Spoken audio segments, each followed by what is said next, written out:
Escola Sabatina começou, me encontrarei com meu Jesus. Olá, tudo bem? Vamos para mais uma lição da Escola Sabatina. Já estamos na lição 4 e hoje o tema da lição, as pragas. Verso para memorizar, Êxodo capítulo 9, verso 35, que diz: E assim Faraó, de coração endurecido, não deixou ir os filhos de Israel, como o Senhor tinha dito a Moisés. Então a história de hoje, que nós estudamos durante a semana, vai tratar deste momento em que o faraó não permite que o povo vá adorar ao Senhor, e aí uma série de pragas começa a cair sobre o Egito. E faraó vai demonstrar ali o que tem em seu coração, né? Será que ele permite o povo ir adorar a Deus? Será que ao cair das pragas isso vai fazer com que faraó desperte e entenda? Vamos analisar aqui o que está dizendo na parte de domingo. Deus versus deuses. Aqui nós estamos falando de Êxodo capítulo 7, do verso 8 ao 15. As batalhas que se seguiriam seriam entre o Deus vivo e os deuses egípcios, né? Lembrando aqui que Moisés já tinha pedido para que o faraó liberasse o povo, o faraó endureceu seu coração, não permitiu, e aí começa então essa batalha entre o Deus de Israel, o Deus vivo e os deuses egípcios. O que agravava a situação era que Faraó ele se considerava um desses deuses. O Senhor não lutou simplesmente contra os egípcios ou contra o Egito em si, mas contra a sua divindade. Os egípcios veneravam mais ou menos a quantidade de 1.500 deuses e deusas. O texto bíblico é claro: executarei juízo sobre todos os deuses do Egito. Eu sou o Senhor. Êxodo 12, 12. E essa verdade foi enfatizada novamente quando a jornada de Israel foi recontada, né? Lá em Números 33, 4 diz: contra os deuses o Senhor executou juízos. Então, este momento onde as pragas são liberadas sobre o Egito é o momento em que Deus ele se mostra o verdadeiro Deus. Então, é uma batalha, né? Uma batalha contra os deuses egípcios, com esses deuses pagãos, que não eram deuses, na verdade, era toda mentira de Satanás por trás disso, né? Mas Deus queria libertar o povo do Egito também e demonstrar o seu poder para o povo de Israel. O exemplo desse juízo foi sobre os deuses do Egito, né? Um desses exemplos, por exemplo, é o milagre da vara que se transformou em serpente. Arão e Moisés, eles vão até o faraó, então de repente a vara que estava ali nas mãos de Moisés se torna em serpente. No Egito, o Adjet era uma deusa do Urel, a representação de uma cobra erguida, colocada nas coroas, né, dos faraós e deuses do Egito, e simbolizava poder soberano sobre o Baixo Egito. Então essa serpente, ela simbolizava isso, esse poder. O símbolo da serpente representava a divindade, realeza e autoridade divina do faraó. Pois essa deusa ela cuspia veneno em seus inimigos. E quando a vara então de Arão se transformou em serpente e devorou as outras serpentes diante do rei, foi demonstrada a supremacia do Deus vivo sobre a magia e feitiçaria dos egípcios. Moisés, como representante do Senhor, tinha maior autoridade e poder do que o Deus Faraó. Então, neste momento, Deus começa a demonstrar o seu poder e começa a destruir, né, a divindade egípcia. E a primeira delas foi exatamente com a questão da serpente. Naquele momento, naquele fato, Deus estava demonstrando que ele era o verdadeiro Deus, né? Era uma prova para os egípcios, para o povo de Israel. E Deus continua nessas manifestações extraordinárias. Na segunda-feira vai dizer quem endureceu o coração do faraó. 9 vezes no livro de Êxodo afirma que Deus endureceu o coração do faraó. Outras 9 é dito que o próprio faraó endureceu o seu coração. Afinal, quem endureceu o coração do rei? Deus ou o próprio faraó? A gente tem que entender aqui que esse sentido de que Deus endureceu o coração de faraó foi que Deus ele deixou com que Faraó seguisse então o seu coração, o seu orgulho, os seus planos. Deus estava demonstrando de todas as formas que ele era o único e verdadeiro Deus. E a cada momento, a Bíblia mostra que Faraó endurecia seu coração por causa do seu orgulho e não permitia que o povo ele fosse adorar a Deus. Então, as manifestações de Deus era para convencer Faraó também de que ele estava adorando falsos deuses. Mas Faraó não abriu seu coração. Então, o sentido de que Deus endureceu o coração de Faraó foi que Deus então deixou Faraó com as suas próprias conclusões e as suas decisões.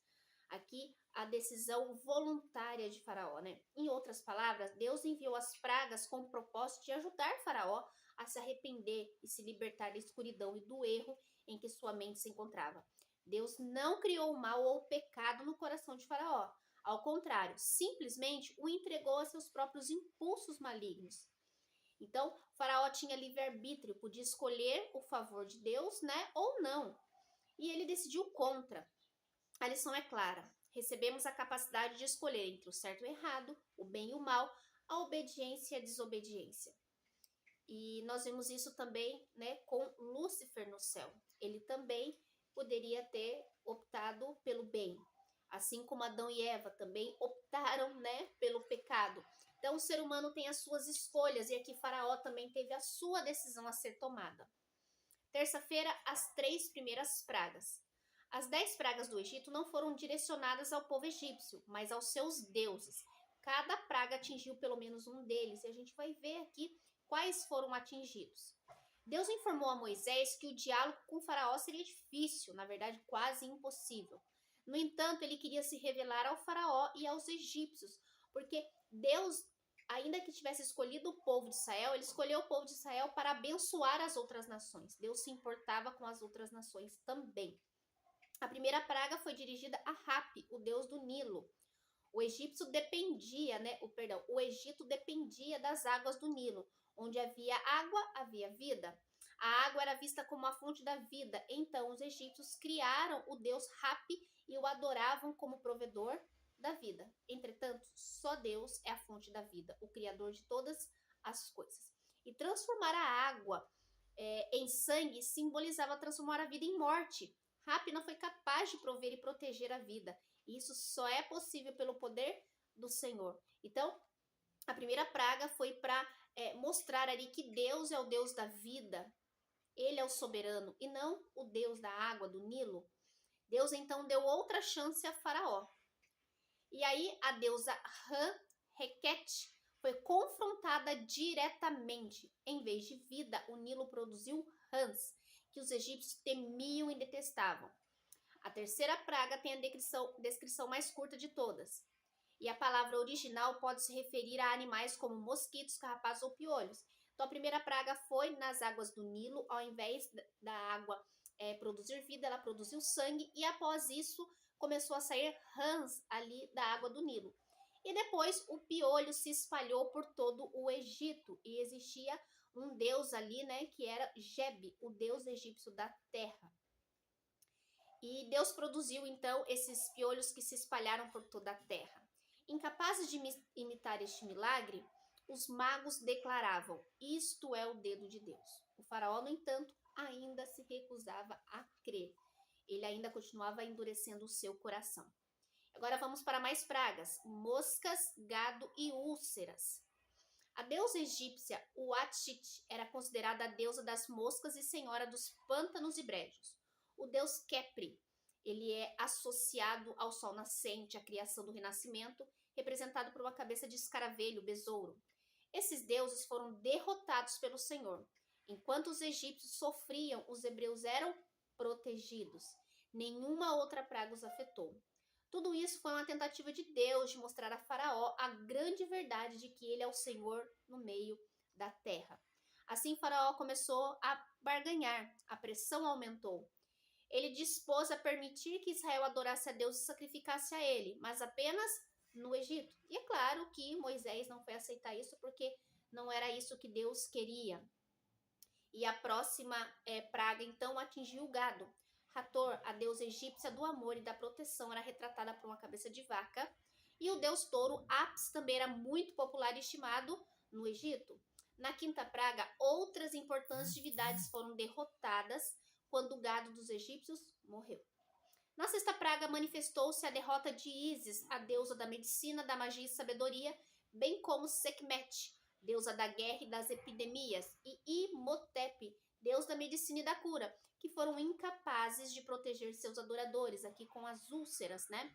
Ironicamente, os magos feiticeiros ficaram tão aflitos que não podiam comparecer diante de Faraó, mostrando que eram impotentes diante do Criador, do Deus do céu e da terra. Então, aqui nós estamos vendo que a cada praga, um deus egípcio, ele é confrontado diretamente, né?